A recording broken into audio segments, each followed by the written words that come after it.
ഉണ്ണിയമ്മേ കുമ്പടി വന്നു. ഒരു ചർച്ചയിൽ പുലർത്തേണ്ട മാന്യത വെച്ച് സംസാരിക്കാൻ പറഞ്ഞാൽ മതി. കിട്ടിയോ സാമാന്യ ഭേദപ്പെട്ട രീതിയിൽ എന്താടോ കാര്യം? What is the reason?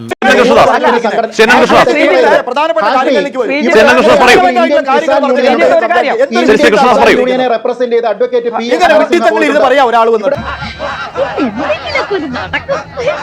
Rajasthan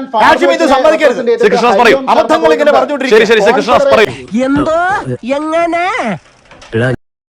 all India ട്രേഡേഴ്സിനെ represent ചെയ്തിട്ട് MP ദേവനാഥ് പോയിട്ടുണ്ട്. സൗത്ത് ഇന്ത്യൻ ഫാർമേഴ്സിനെ റെപ്രസെന്റ് ചെയ്തിട്ട് അർച്ചന ദാവെ പോയിട്ടുണ്ട്.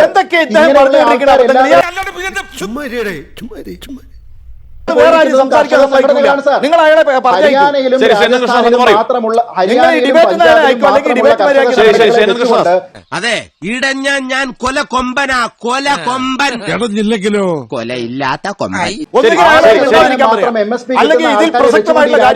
പാലിക്കാൻ പറ്റില്ല. കവി തല്ലു വാങ്ങിയിട്ടേ പോകുന്നാ തോന്നുന്നത്. അത്രേ പറഞ്ഞിട്ടുള്ളൂ. ശരി, ഞാൻ കൃഷ്ണദാസ് പറയൂ. നിങ്ങൾ അദ്ദേഹത്തെ നിയന്ത്രിക്കുക ഹാഷിം, അല്ലെങ്കിൽ നിങ്ങൾ തമ്മിൽ സംസാരിച്ചോണ്ടിരിക്കേ. എവിടെ ഇതൊരു നടക്കി പോണ ലക്ഷണില്ല. കഷ്ടപ്പാടാത് അങ്ങ് പറഞ്ഞോളൂ. 100% ഇറലവന്റ് ആയിട്ടുള്ള കാര്യങ്ങൾ വെറുതെ പറഞ്ഞ് ഈ ഡിബേറ്റിനെ ശല്യപ്പെടുത്തുന്നത് എന്താ? ഈശ്വര, ഇവിടെ ആരില്ലല്ലോ ഇതൊന്ന് പറഞ്ഞു ചിരിക്കാനായിട്ട്. ഇറലവന്റ് ഞാൻ പറഞ്ഞിരിക്കുന്നതിന്റെ 100% ഈ ഡിബേറ്റിന്റെ വിഷയത്തിൽ ഇവൻ നിനക്കൊരു പരാജയമാണ് എന്നും. ഐ മീൻ ലോക പരാജയം. സംഘടനകൾ, പ്രക്ഷോഭ രംഗത്തുള്ള കർഷക സമൂഹം ഒന്നിച്ചു പറയുന്നു, ഞങ്ങളുടെ സുപ്രീം കോടതിയുമായിട്ടല്ല ഞങ്ങളുടെ സമരം, ഇത് നയപരമായിട്ടുള്ള പ്രശ്നമാണ്. എന്നിട്ട് കർഷകർക്ക് വേണ്ടാത്തൊരു നിയമം കർഷകരുടെ അഭിപ്രായത്തെ വെല്ലുവിളിച്ചുകൊണ്ട് ഇന്ത്യ ഗവൺമെന്റ് നടപ്പിലാക്കിയിരിക്കുന്നു. ആ നിയമം ഇന്ത്യയിലെ കാർഷിക മേഖലയെ തകർക്കും. ഇവൻ പറയുന്നത് വിശ്വസിക്കരുത്. ഇവൻ ഭക്ഷണം കഴിക്കാനും കള്ളം പറയാനും മാത്രമാണ് വാ തുറക്കുന്നത് എന്ന് പറഞ്ഞ് ഒറ്റക്കെട്ടായി കർഷക സമൂഹം സമരം നടത്തുമ്പോ ആ സമരം ഗവൺമെന്റാണ് ഈ നിയമം പിൻവലിച്ച അവസാനം. ഇങ്ങനെ പോയാൽ സംഗതി കുഴയും. അവസാനിപ്പിക്കേണ്ടത്. ഒരു നിയമം താങ്കൾ ഒരു പാർലമെന്ററി. ദൈവമേ, ഇത് രണ്ട് കക്ഷികൾക്കും ചേർത്ത് ഒറ്റ വിധിയാണെന്നാണ് തോന്നുന്നത്. താങ്കൾക്കറിയില്ലേ ഹാഷിം ഇദ്ദേഹത്തെ നിയന്ത്രിക്കുന്നില്ലെങ്കിൽ ഞാൻ ഇനി ചർച്ചയ്ക്ക് ഇങ്ങനെയാണെങ്കിൽ ഞാൻ കളിക്കല്ല, ഞാൻ നേരെ ചിറാപുഞ്ചിയിൽ പോയി മണം വിൽക്കാൻ പോണു. ഒരു ചർച്ചയിൽ പുലർത്തേണ്ട മാന്യത വെച്ച് സംസാരിക്കാൻ പറയും. ആൾക്ക് തീരെ വിദ്യാഭ്യാസം വിവരമൊന്നും ഇല്ലേ? വിഡ്ഢിത്തിരെ പറയുള്ളൂ.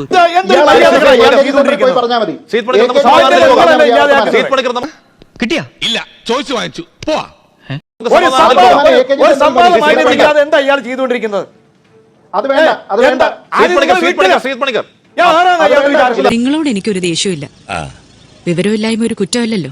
അതെ, കൃഷ്ണദാസ് മര്യാദയ്ക്ക് സംസാരിക്കാം. അടിമയൊന്നുമല്ല. എന്നോട് വേണ്ട.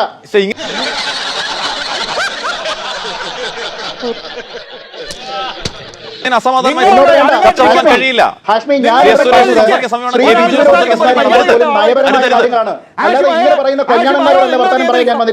ഇങ്ങനെ നാറാനൊരു ചങ്കൂറ്റം വേണം കേട്ടാ. ഒരാള് അബദ്ധങ്ങൾ മാത്രമേ പറയാൻ പറ്റൂ എന്ന് പറഞ്ഞു അബദ്ധങ്ങൾ മാത്രം ആൾക്കാർക്ക് മനസ്സിലാവുന്നില്ല. ഡിബേറ്റിന് വിളിക്കുന്നു.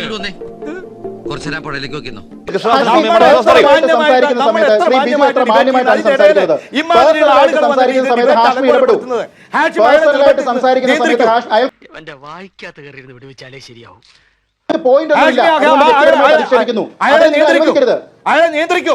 വെറുതെ പോയിന്റ് ഇല്ലാതെ വളവള പറഞ്ഞുകൊണ്ടിരിക്കുന്നവരെ